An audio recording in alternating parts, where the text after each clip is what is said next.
Welcome to the Toastmasters Experience. My name is Evelyn.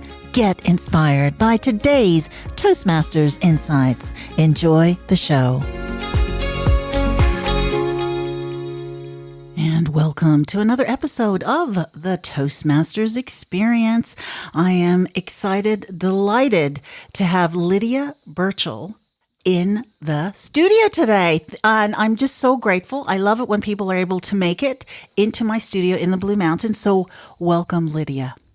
Thank you so much. It's a pleasure to be here. Yeah, it's so good to have you here. And it's strange to have you here because you're actually from Canada. Yay! And actually, we're going to talk about that. What motivated you to join Toastmasters? What clubs are you currently in? And how long have you been a Toastmaster?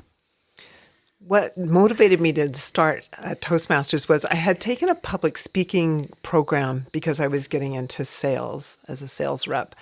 And we had to speak in front of a camera. And people in my class were terrified, absolutely terrified. So we decided to take this public speaking course. And shortly afterwards, I moved across the country. And Toastmasters was the obvious way to continue learning about public speaking and leadership, that kind of thing. So, And, sorry, what year was that? that was 1992. Okay, so you joined in 1992? I did. Wow. I did. Wow. Yes. Are you currently in a club right now, or? I am. Surprisingly, I'm in a club in Sydney, Australia. So Fantastic.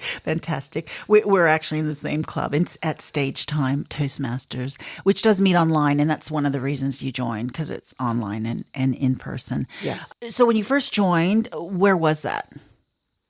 White Rock, BC. In Canada. Okay. And how long were you a member of that particular club?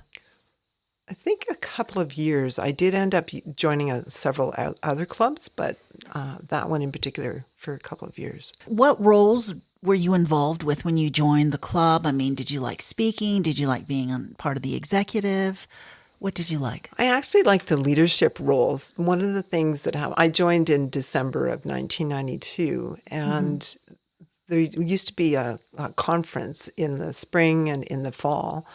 And I went to this spring conference and I had such a great time and met so many wonderful people and had a lot of fun. And we actually had to travel by ferry. So it was an hour and a half ride by ferry to get to where this conference was. And I was just like, I felt like I was 6 feet off the ground when I was returning. I was so excited. I had so much fun. And I said, I want to get involved. And I ended up being first the co-chair for the conference right away. I had only been 6 months into Toastmasters. Wow. And then I ended up being the actual chair for the fall conference. So it was just the most amazing experience. And to step into that kind of leadership role, because I had loved being someone who created events and things like that. So yeah, it was fantastic. So this was a Toastmasters then conference? Yes. Is that like the district or the district? Yeah. Oh, okay. Yeah. Okay. Toastmasters loves when you volunteer. Yes. So to have someone that enthusiastic, but to dive into such a high role, really, wow. So I'm just blown away. So have you always done those particular leadership roles at that level? Yes. One of the things, as you mentioned, when you can volunteer for things, and Toastmasters loves it when you volunteer, and there's so many opportunities. So I met really awesome leaders who just said, are you interested in doing this? You'd be great at this. And I got to step into some really wonderful roles right away that helped me to follow the leadership track of Toastmasters. So it was the opportunities were there to help clubs that were struggling. I actually, now that we're having this conversation, the district, which was number one in the world the year before I joined Toastmasters, which is a huge, huge feat and accomplishment, I should say, not feat. And the woman who was the district director at that time, her name was Dr. Irene Evans. She loved Toastmasters, and she kind of took me under her wing because I was excited about leadership opportunities. And I worked with her quite a bit. So I learned a lot right from the very beginning about the leadership and leadership roles.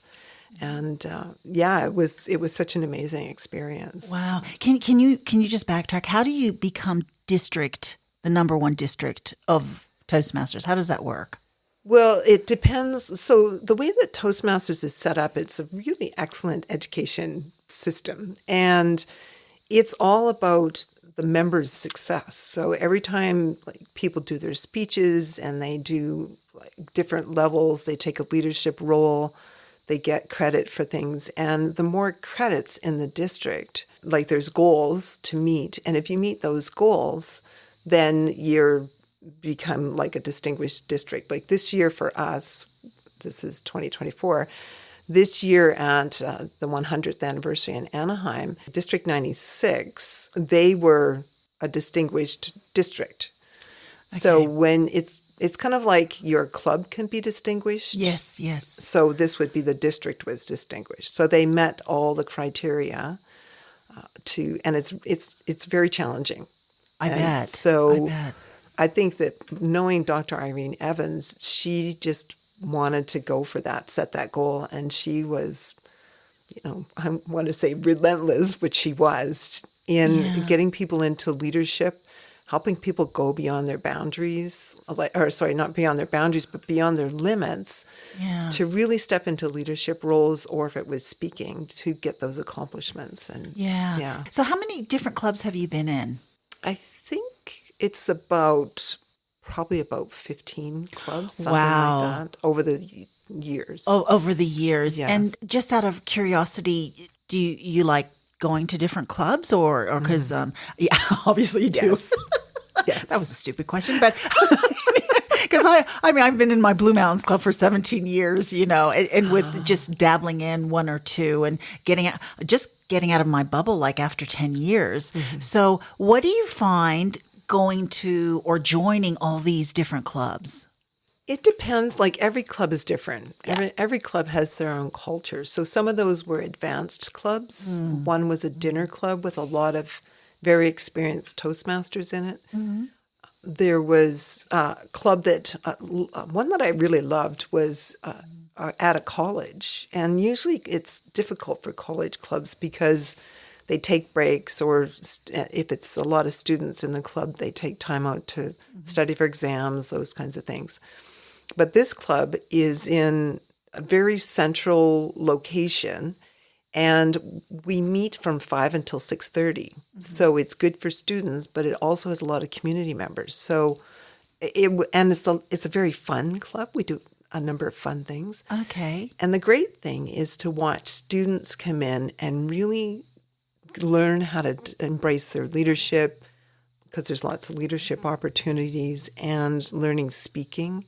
We also get a lot of people who English is not first language. Mm-hmm.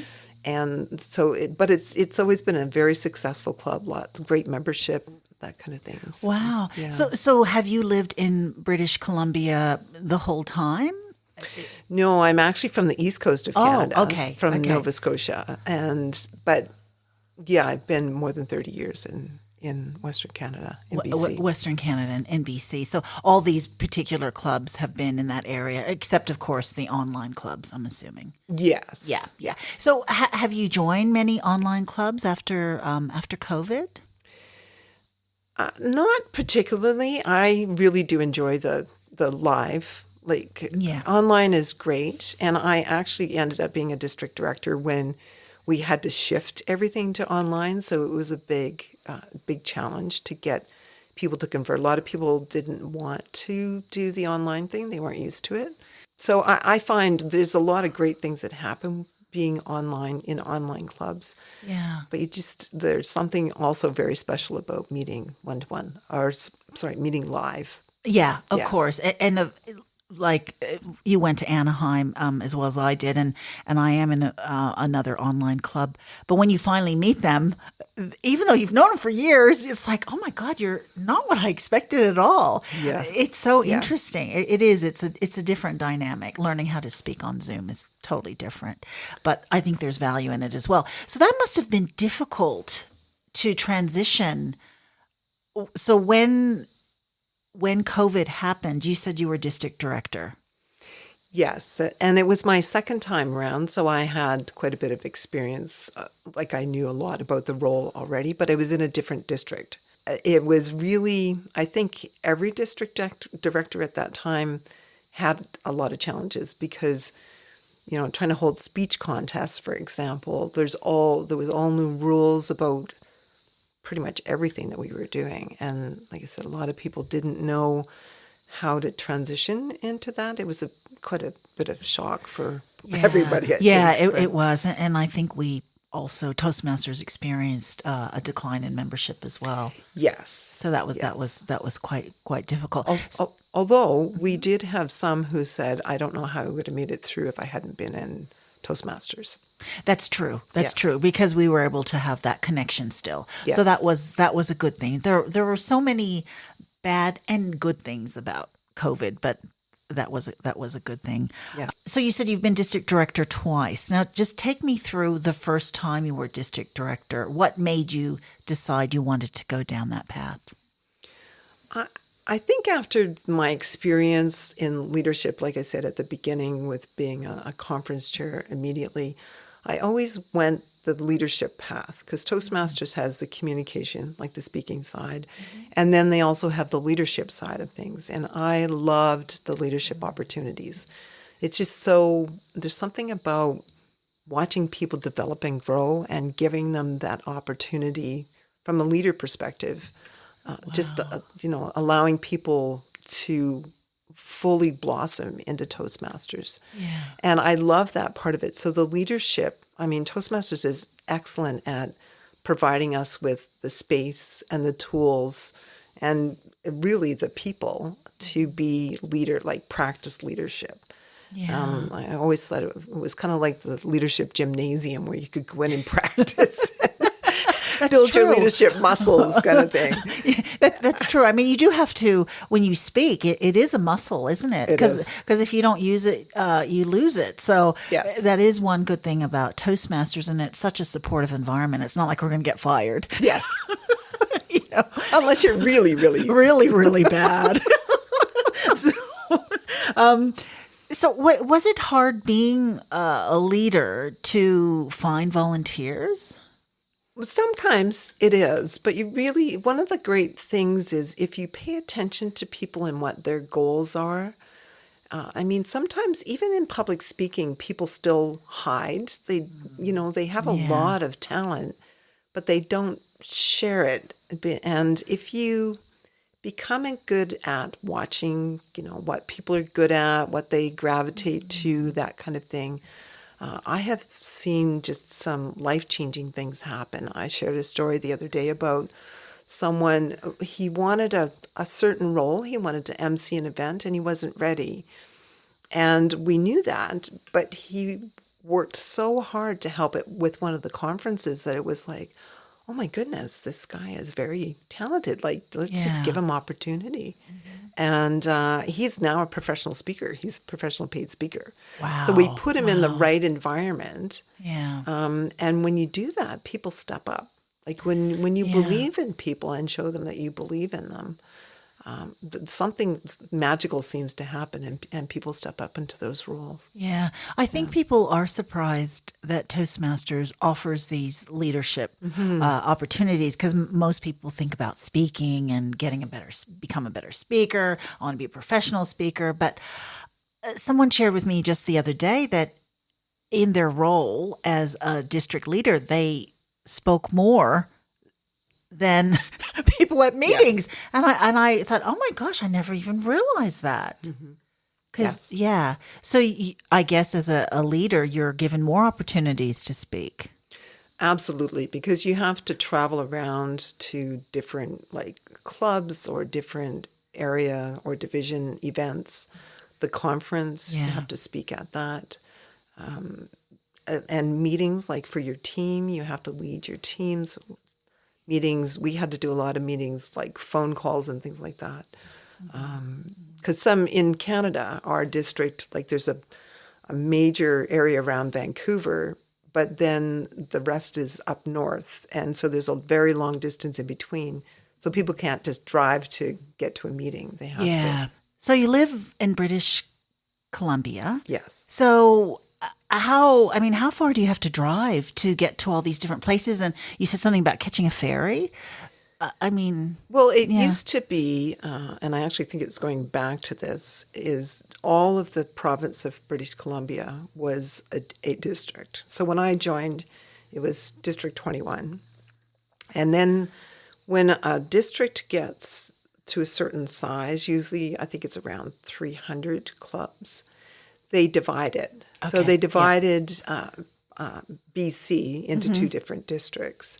Okay. And I was the district director for the new, in the District 96, which was the new district that they created when they split. Okay. Okay. So then you don't have to travel as much, I'm assuming, because You yeah. don't, but then, like I said, there's northern clubs. So BC, we call it the Lower Mainland, which is the highest population of people. Vancouver Island is where you take the ferry to. So it's an hour and a half on a ferry. Lots of people commute back and forth, that kind of thing. But if you want to get to those clubs up north, you have to fly. Like if you were to Oh, drive, it would be okay. 10 to 12-hour drive. And Wow. some of them, it would be a 2-day drive to get Wow. to. I wonder how it was done before COVID, before Zoom became a thing. How did you even do club? You know what I mean? How did that even work? And does Toastmasters reimburse you? When you travel, yes, you get a travel allowance. Okay. And the clubs up north, they could, because it's also very cold up there and snowy and slippery, they would do their visits, because when you're an area director or division director, you do, area director, you do visits. And they would have to do them in the spring or Oh in yeah. late summer, because otherwise the roads might be very Oh wow. dangerous. Wow. So, yeah. And it's interesting because Toastmasters didn't want us to do online before COVID.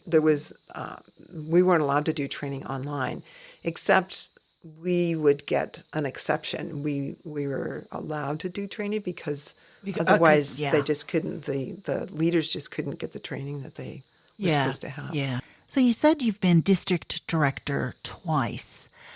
So how does one get to that level? I mean, is there like a stepping stone that you like say, oh, I want to be district director. What do I do now? Yeah, excellent question. Thank you. One of the things about Toastmasters is when you go to a club, the leadership opportunities start there. So you could be club president, the vice president of education, marketing, and when you really look deeper at the club, it's actually set up like a small business or like a business, because you've got finance, administration, education, and those are where the roles start. So you have to be a club president in order to get, that's where you begin, basically. And then you move into an area director role, which is overseeing for about 4 to 6 clubs. And from there, you can move into division director, which means you oversee 4 or 5 area directors. And then from there, it's called the district. So there could be anywhere from 100 to 300, or yeah, maybe 300 clubs in a district. And you move into the role of, just like it was at the club level where there's a president, that kind of thing, they do the same thing for district. So there's a district director, there's program quality director who's in charge of events and membership, club growth director who's in charge of marketing. And so you just move up those roles, and you learn a tremendous amount in each level as you move up. So it takes several years to do that. And you have to be elected. So you have to be good at what you're doing, because the people need to vote you in. Yeah. And you just, you learn a lot about leadership, conflict resolution, being a team leader. You talked earlier about how to find your volunteers, how to enroll them. And you have to look after the finances of the district, like everything. As district director, you're responsible for everything and every member basically in the district. Yeah, it's a tremendous opportunity, and I think it's something that we don't like when we come into a club that we don't normally get to see that part. Yeah. I would love people to know that those opportunities are there, because I think as a member, people come in to learn public speaking and don't necessarily get to learn about all those other great things outside of their club. Yes. So you were district director twice. Now, can you just let me know the time, like the first time you were district director, what year was that and what district? And then the next one? The first year was 2017, 2018, and that was District 96, which was amazing because we had the convention in Vancouver that year. Yeah. So I was district director that year. And the next one was 2020 and 2021. So that was when COVID hit. Yeah. Okay. And I actually stepped in. Someone had been elected and then she had a medical issue. So I was living in that district at the time. So I was asked if I could step into the role. And because I had the experience, I was able to do that. Can you share with me probably the most memorable moment that you've had with Toastmasters? Oh, there have been many. I think one was the guy that I just talked about, but one was I did a thing called Speechcraft for adult education at a local high school. And that's it's an 8-week program to teach people public speaking. And we do it at the high school at night. And there was a woman who came into that program, and she literally was hiding, like her hair was down over her face, so you couldn't really see her face much. She had a bit of a stutter and that kind of thing. I get goosebumps thinking about this story. So when people come in, they do simple things like their first speeches, they talk about themselves, that kind of thing. And this woman, on the 8th night of the course, we take them to the club so that they can be introduced to our Toastmasters club, and we provide certificates because it's like a graduation ceremony type thing.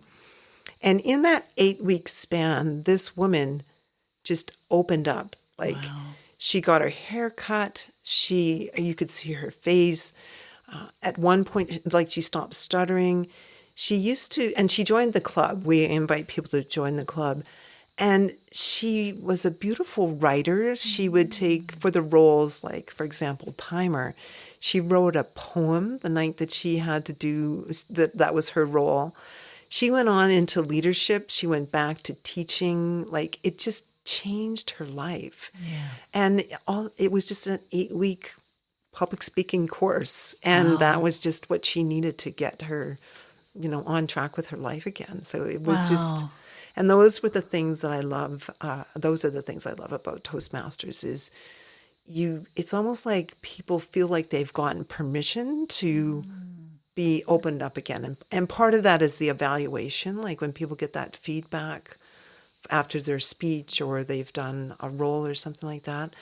I have seen people just blossom. Yeah. And it's amazing because where else do you get that kind of positive feedback and learn how to receive that, right? Yeah, that's true. It is a really big skill to deliver a really good, valid evaluation, though I have seen the opposite where the evaluation can totally ruin someone's character and they never come back. I've seen that as well. That does happen, yeah. Yeah, or even someone who is experienced and sometimes people think that they can give them an evaluation that they're not ready for. Exactly.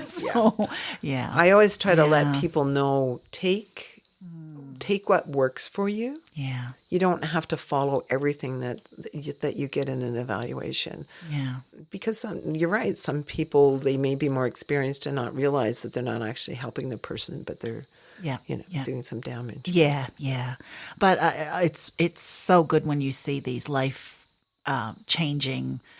We have people who've just joined for a few months because they're giving a speech, a wedding speech, and then you hear at the end of it that they were so confident and then they delivered the most amazing speech and they were just so thankful. But they were just with us for a few months, but that's what they needed at that moment. So I think there are so many great stories out there. So what is something that you have learned from Toastmasters that has surprised you? I think it's the networking of people from around the world. One of the things is, and this happens because of the leadership roles also, because of course Toastmasters has a convention every year, and members from around the world are invited to come to that. And I started to meet people because we do training. When you get up into the higher leadership roles in Toastmasters, you're supposed to go to those conventions for training. And I have met people from all around the world that I'm still friends with today. And it's just absolutely amazing. I'll tell you something that's particularly fun about it is when your birthday comes up, like if you're on Facebook, for example, and it's your birthday, and you start getting happy birthday wishes from people all around the world for like a 24-hour period. And it's just like the first time it happened, I was like, this is absolutely amazing. I know all these people from all around the world. So And you actually know them. you actually know them. I mean, because you've met them. It's not like, your Facebook friends that you've never met ever. So what does communication mean to you? There's a really beautiful thing that I learned in Toastmasters, and this, we just touched on it a few minutes ago, and that is the evaluation piece, where you can learn to give people feedback that actually feeds them and helps them to grow. And it's not always just positive, glossing over things. It's like they really see something in what you've done and they give you that feedback. And the other side of it is being able to accept that feedback. Yeah. And I've been in Toastmasters and doing evaluations for such a long time that sometimes I forget when I'm outside of Toastmasters that people don't know that communication tool. Okay. And it's gotten me in trouble because I'll give somebody feedback and they'll be defensive. And I'm like, oh, right, I'm not in Toastmasters right now. Okay. And it's really interesting because to be able to receive feedback and to give positive feedback and, of course, some growth points that we talk about. I think that's such a beautiful thing in Toastmasters to be able to develop that, help people to develop that. And like I said, I've definitely gotten in trouble a few times with trying to give feedback where it's like it was not accepted. Oh, wow. Well, can you just expound on that? Was like that a work situation or? Yeah, some of it was a work situation, place like just, have you thought about doing this? Oh, yeah, okay. Kind of thing. Not something like, oh, you should. Yeah. But just, have you thought about this or that kind of thing? And which is not very well accepted. Oh, wow. Lots of, don't you tell me what to do or that kind of thing, right? That's true. I mean, there's lots of aspects of communication, of course, but those between two people having that kind of a dialogue, I think is so key in communication. So when you look at your professional and your personal life, how has Toastmasters benefited both aspects of your life? I think it's learning how to really connect with people and not just on a surface level, but on a level that you're totally with that person when you're talking with them. And of course, people, as people, we communicate, but there's things that we don't want to speak about. For example, I went into the coaching profession, and one of the things that I learned was how to listen at a deeper level at what the person's not saying. And being able to think, oh, I wonder what they really meant by that, or what are they not wanting to talk about that would be really beneficial if they did. So in a coaching environment, for example, it might be something that the person, in order to reach their goal, would have to learn how to manage or get past, but they're hiding it very well. And in their language, when I really listen on a deeper level, I can hear things and so ask better questions. So actually, one of the things I learned in Toastmasters was how to ask better questions. Okay. And how to listen to people on a deeper level. So are you a coach now? I am, yes. Okay, great. How long have you been a coach? I've done it off and on for about 15 years, I think it is now. Wow. And yeah, it's amazing, and it really helps in relationship. It helps everywhere in what I Wow. do. So you're a speaking coach or life coach. Life coach. Okay, you're a Yes. life coach. Yeah. Okay. Business coach actually now. Business That's what oh, I'm going wow. into. Oh, Yes. fantastic. Excellent. Excellent. It's been such a pleasure having you in my studio today, but I want to ask you one last question. What advice would you give someone considering joining Toastmasters?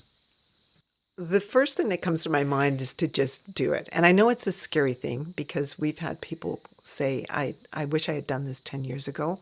I knew about Toastmasters and I just kept putting it off, putting it off. The thing to know about Toastmasters is I know people think public speaking and they're terrified, but most Toastmasters clubs are very welcoming. And the reason that they are is because people have been there.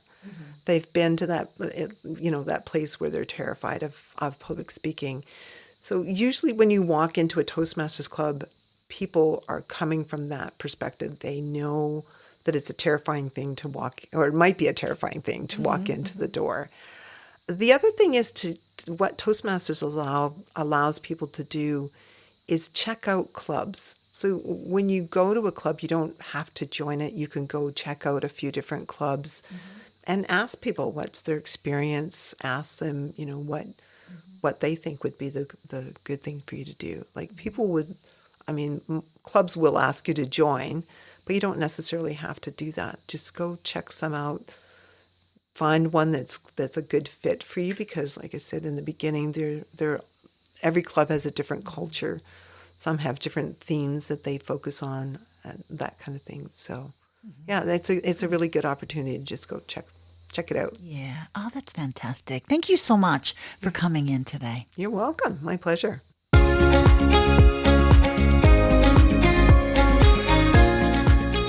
Thank you so much for your company. Please tune in next time to the Toastmasters Experience.